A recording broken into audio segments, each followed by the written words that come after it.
ورحمة الله وبركاته. ازيكم يا حبايبي، عاملين ايه؟ يا رب تكونوا بخير. النهارده بقى هنعمل فرخة مشوية في الفرن بطريقة جميلة جميلة جميلة بتاعت العزومات، يعني حاجة كده تشرف كده من الآخر، حاجة كده عظمة على عظمة. أول حاجة أنا عندي فرخة زي ما انتوا شايفين كده، زي ما انا وريتكم في الفيديو اللي فات، اللي متابعني يعني، ان انا قطعتها كده نصين كده اهو عشان انا هشويها اهو. باجي بقى بالسكينة واقعد افتح فيها كده ايه، فتحات كده عشان التتبيلة كلها اهو تخش فيها.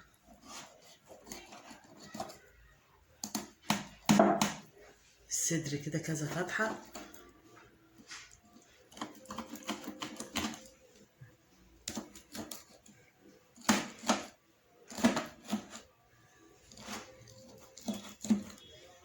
دي اهم حاجة تخلي الفرخة تستوي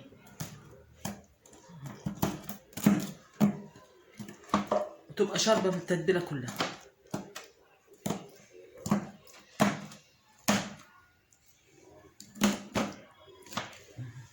ايه بقى هي التتبيله بقى بتاعتنا؟ احنا خلصنا كده من الفرخه وجاهزه على التتبيل. التتبيله بتاعتي عباره عن فلفل اخضر وفلفل احمر وقرن فلفل كده حراق عشان اعمل لها طعم، وطماطمتين متقطعين اهو. وهنا عندي 5 فصوص توم صغيرين، يعني مش كبار.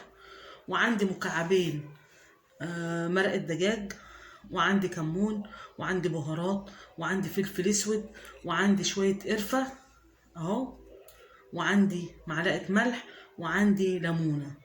دي التتبيلة بتاعتي اللي انا هتبل بيها الفراخ. وعندي علبة زبادي عشان تطريها وتبقى حلوة، وعندي معلقة عسل نحل عشان تظبط اللون كده وتخليها كده حاجة كده عظمة. وهحط معلقة زيت اهو. كل الكلام ده في الخلاط او في الكبه وتعمليهم وايه، وهوريهم لكم بعد ما اتعمل.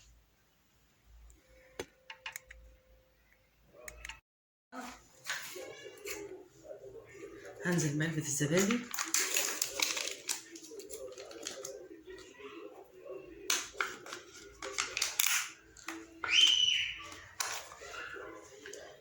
وبمعلقه العسل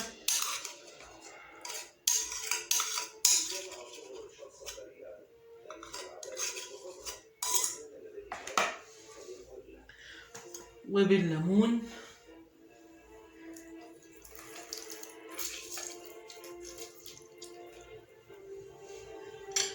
وعندي بقى الايه، البهارات والحاجات اللي انا قلت لكم عليها، والملح والحاجات دي. اقلب كده كله وشويه الزيت، يا معلقه بس، واقلب كله مع بعض بالشكل ده.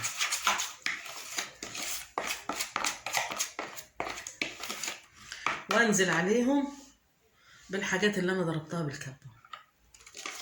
يبقى دي التتبيله بتاعت الفراخ اللي انا هتبلها بيها.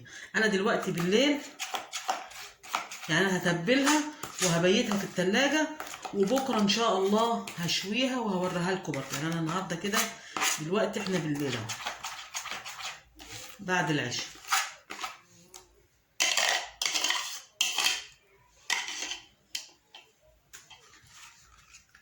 بالشكل ده هجيب بقى الفرخه وانزل عليها بالتتبيله بتاعتي كده واوزعها من جميع الجهات.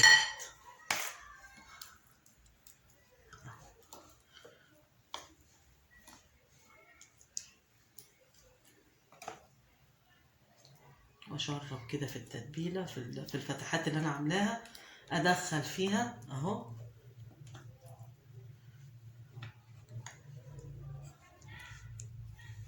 واروح جايه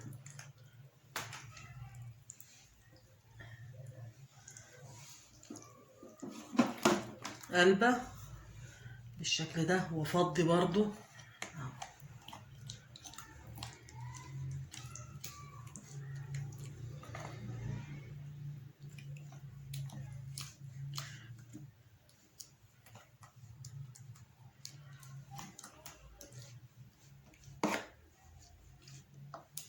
غرقت كده من جميع الجهات اهو. وهحطها في صينيه وهغطيها واحطها في التلاجة لحد ايه، لحد بكره. وغطيها، اهم حاجه تبقى متغطيه.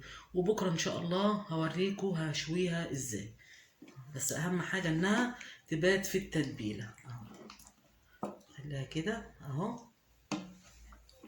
خليها احطها في الصينيه في الطبق ده احسن. وانزل بكل التتبيله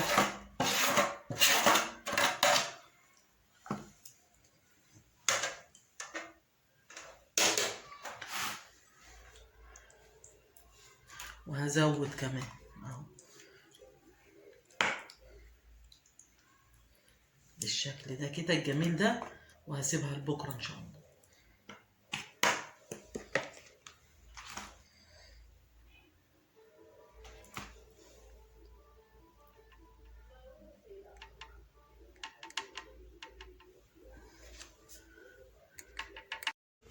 وده بقى شكل الفرخه بتاعتنا الجميله بعد ما اتشوت. شايفين حلوه ازاي؟ ما شاء الله، كانت تحفه، والريحه والطعم ما اقولكوش. بس انا ما لحقتش اصور الطريقه بتاعت التسويه. انا هقولها لكم كده على السريع. انت بتجيبي ميه سخنه وبتحطيها في صينيه عشان الوقت طبعا، وبتحطيها في فرن البوتاجاز، وبتحطي في الميه ديت ورق لورا، وبتحطي حبهان، وبتحطي نص ليمونه عشان الصينيه دي ما تزرقش وتغلبك في الغسيل. وتحط الفرخة دي مباشرة كده على الشبكة، وكل الدهون اللي فيها تنزل في المية. وكان عندنا شوربة كان عندي محشي برضو سويته، وليمون مخلل وزيتون مخلل وسلطة. وده كان الغدا بتاع النهاردة. يا رب الفيديو يعجبكم، وما تنسوش اللايك والاشتراك في القناة إذا كنتوا بتشوفوها لأول مرة. والسلام عليكم ورحمة الله وبركاته.